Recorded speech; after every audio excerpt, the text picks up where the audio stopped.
Most people who fail at budgeting don't lack discipline. They're using a tool that wasn't designed for how our brains work, and nobody tells them about it. Most people who fail at budgeting aren't undisciplined.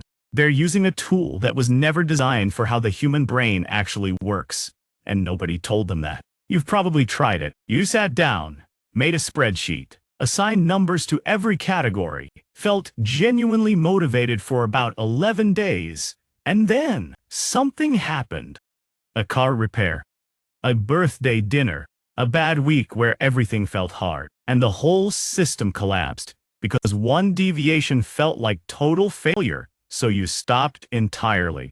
That's not a willpower problem. That's a design problem. Traditional budgeting runs on a simple assumption. If you track where your money goes, you'll naturally spend less and save more. Sounds logical, but it ignores something behavioral economics research has been screaming for decades, which is that humans don't make financial decisions based on logic. They make them based on identity, emotion, and the stories they carry about who they are with money. Here's what actually happens when most people budget. They start by tracking expenses, which immediately puts the brain into a scarcity mindset. Every dollar becomes a potential threat. Every purchase gets moralized. You feel guilty buying coffee. You feel restricted going out with friends. And the brain, which is wired to move away from pain, starts associating budgeting itself with discomfort, not with progress. After a few weeks, your neural pathways have essentially learned that budgeting equals suffering. So the brain does what it always does when something consistently hurts. It builds a case for stopping. You tell yourself you'll restart next month. You convince yourself the system doesn't fit your lifestyle. You find a reason that sounds reasonable enough to believe, and the cycle resets with your finances exactly where they were. This is budget fatigue, and it's not random. It's predictable, because the traditional approach treats money management as a behavioral problem when it's actually an identity problem. Behavior follows identity, not the other way around. You can change your spreadsheet 100 times, but if the identity underneath stays the same, the behavior snaps back. The people who consistently build wealth aren't operating on superior willpower. They think about money differently at the identity level. They don't budget to restrict themselves. They allocate resources because that's what they believe people like them naturally do. That's a completely different psychological starting point, and it changes everything that flows from it. Every decision, every automatic response, every reaction when something unexpected hits the account. Budget fatigue isn't a character flaw. It's the inevitable output of a system designed without any understanding of how identity and behavior actually connect. And fixing it requires going deeper than any app or category system can reach. A money empire isn't about being rich. It's a mental architecture, a way of relating to your finances as a system you're actively building, rather than a recurring problem you're trying to manage. The word empire matters because empires aren't managed month to month. They're constructed over time with a long-term logic running underneath every decision. Small business owners understand this instinctively when it comes to their operations. You don't run a business by just tracking what you spent last month and feeling bad about it. You run it by understanding cash flow, allocating toward growth, and making decisions based on where you want the operation to go in 3 or 6 years. The same logic applies to personal finances, but almost nobody teaches it that way to individuals. Personal finance gets packaged as restriction and tracking, while business finance gets framed as strategy and growth, even when the underlying math is identical.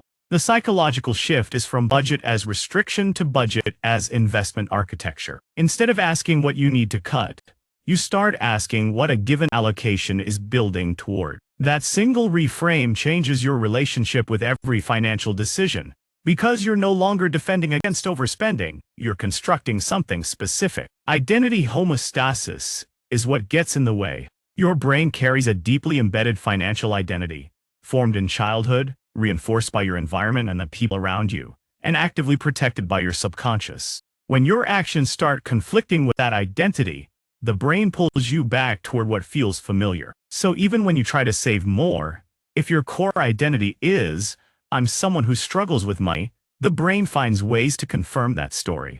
Overspending that feels impulsive, but isn't random. self-sabotage that arrives right when things are going well, rationalization that sounds completely reasonable in the moment. None of that is weakness. It's neural pathways executing a program they've been running for years. Real transformation requires an identity reset before any tactical change can hold.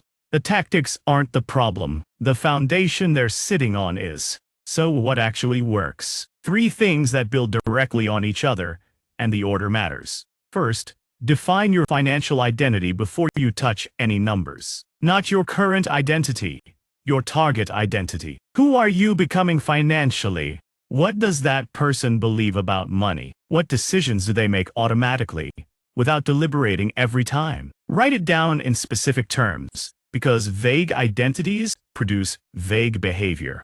Not I want to be good with money, but I'm someone who allocates 20% of income toward income-producing assets before paying anything else. That level of specificity gives your brain something concrete to move toward. Second, replace the expense tracking obsession with what I call strategic disappearance of friction. Most budgets fail because they require constant active decision-making, and decision fatigue is real and well documented. Every purchase becomes a fresh negotiation between your goals and your impulses, and impulses win when you're tired, stressed, or overwhelmed. The solution is automating your most important allocations first, before you can touch the money, so the default behavior builds wealth instead of depleting it. Pay yourself first isn't a cliche. It's a friction removal strategy. When money moves automatically to savings or investment before you see it, your brain stops fighting the decision, because there's no decision left to fight. Third, build your budget around anti-goals. An anti-goal is the specific outcome you're determined to avoid, not a vague positive you're drifting toward.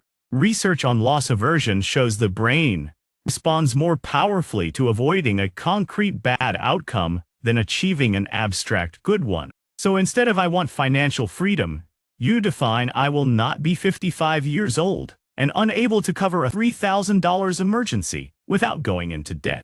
That specific, uncomfortable future pulls harder than any vision board, because loss aversion is one of the strongest motivational forces in human psychology. Stack these 3 things, and you get a system that runs with your psychology instead of grinding against it. What separates people who actually build wealth from people who perpetually restart isn't discipline or income level. It's the planning horizon they're working inside. Traditional budgets operate month to month, which is too short a window to build anything structural. And it creates a constant undertow of failure, because monthly results rarely feel like progress, even when the direction is right. A 6-year window changes both the math and the psychology simultaneously. In 6 years, a side income becomes a primary income. A small investment account grows into a real asset base. A business cash flow problem that seemed permanent gets resolved through accumulated decisions rather than one desperate pivot. The compounding isn't just financial, it's psychological, because watching a long arc system actually move forward retrains how your brain relates to the whole project. Individual bad months stop feeling catastrophic when you're tracking a 6-year arc. They become data, not verdicts. If you're a financial beginner, start with the identity step, and do it before you open any app. Write down who you're becoming financially, in present tense, specific enough to be slightly uncomfortable. I'm someone who invests before I spend. Then automate one allocation, even a small one, so that behaviors start executing without pulling from your willpower every single month. If you run a small business, apply this same architecture to your cash flow. Define your business's financial identity. Where does profit go first? What does this operation look like across a 6-year arc? Most small business owners manage money reactively, which produces the same fatigue as traditional personal budgeting, just with higher numbers attached. If you want the full framework, the Premium Budgeting Masterclass covers the complete identity reset process, the automation architecture, and how to map your personal 6-year arc. Link is below. And if you want a free starting point, subscribe and grab the Budgeting Framework PDF in the description. The spreadsheet was never the problem. The identity running the spreadsheet was. So if you want to build wealth, it's not about cutting expenses or tracking every transaction. It's about shifting your relationship with money from restriction to investment architecture and building an identity around what you're creating rather than what you're avoiding.